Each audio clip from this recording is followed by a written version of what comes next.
So this is going to be another movie review. This one's called Allan Quatermain and the City of Lost Gold, 1986.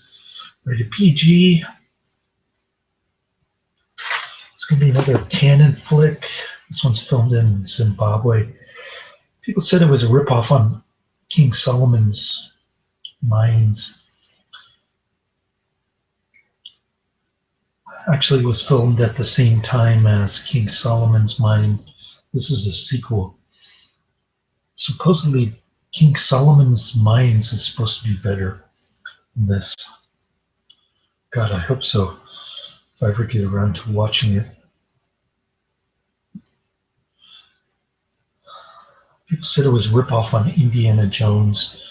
Kind of reminded them of Indiana Jones and the Mystery of the Crystal Skull, I think it's called. I never actually seen that movie. But I've seen Indiana Jones and the Temple of Doom. I didn't think it was an Indiana Jones ripoff either.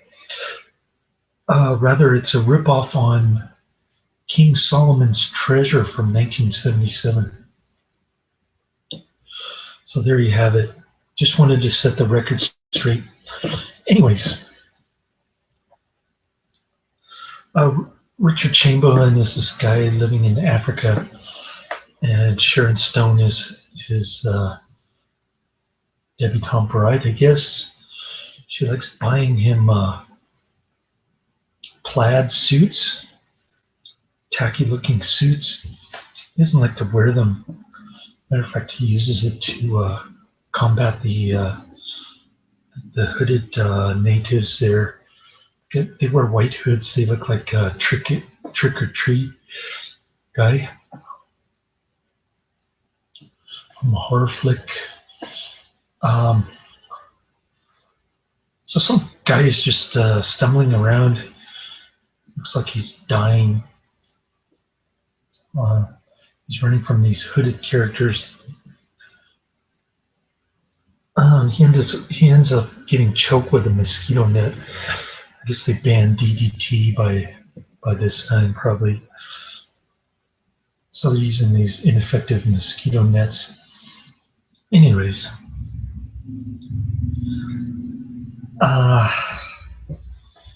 Richard Chamberlain all of a sudden he wants to go find his brother at this lost city. He goes see the Swami. He meets up with James Earl Jones, he was always swinging around this ridiculous looking axe. Looks like it's made out of tinfoil. And the Swami guy is clearly a white guy with tan makeup to make his skin look darker. Badly stereotypical Swami guy, which is in bad taste, kind of like Indiana Jones and the Temple of Doom characters. And Sharon Stone just kind of, she threatens to go off to the United States without Richard Chamberlain because we're supposed to get married. Richard Chamberlain's character is Allan Quatermain. His brother is Robson Quatermain, which is kind of an unusual name for an African guy. Supposedly there's a lost white race in this city of gold, El Dorado type place. So it doesn't take them very long to get there.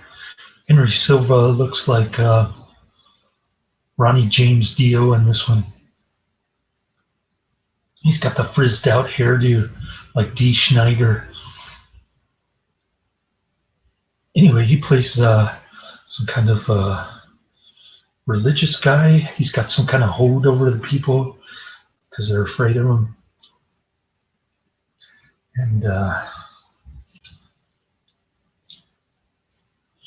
well, he likes making statues out of people by dipping them in his gold pit. of liquid molten gold.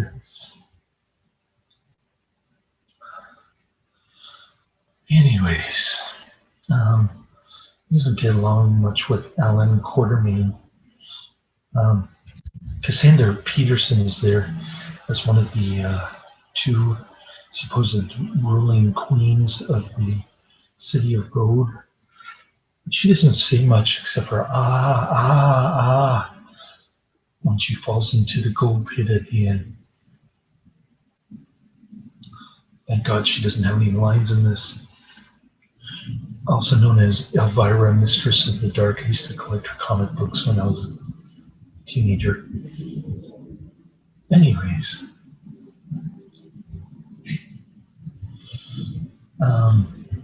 she's sharing power with the Blondie, but she's kind of on the side of James Dio, Henry Silva. So Henry Silva, I guess he's fed up with Allan Quatermain. He goes and gets the natives from across the way there, and I guess they form an army to fight Allan Quatermain and the white race and the people in the white robes, I guess. They don't look like a white race to me. They look kind of mixed. Like no melting pot. Anyways, no pun intended.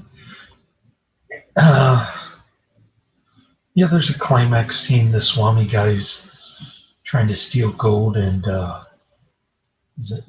he changes sides, teams up with Henry Silva, but he's always like frightened. He's even more frightened than Sharon Stone. He's kind of a weak, stereotypical character, and he's not a black face. I guess you call it tan face. But anyways, I hated this flick. I gave it 1 out of 5 stars. It's not one of the better canon flicks. There aren't too many good ones. Laters.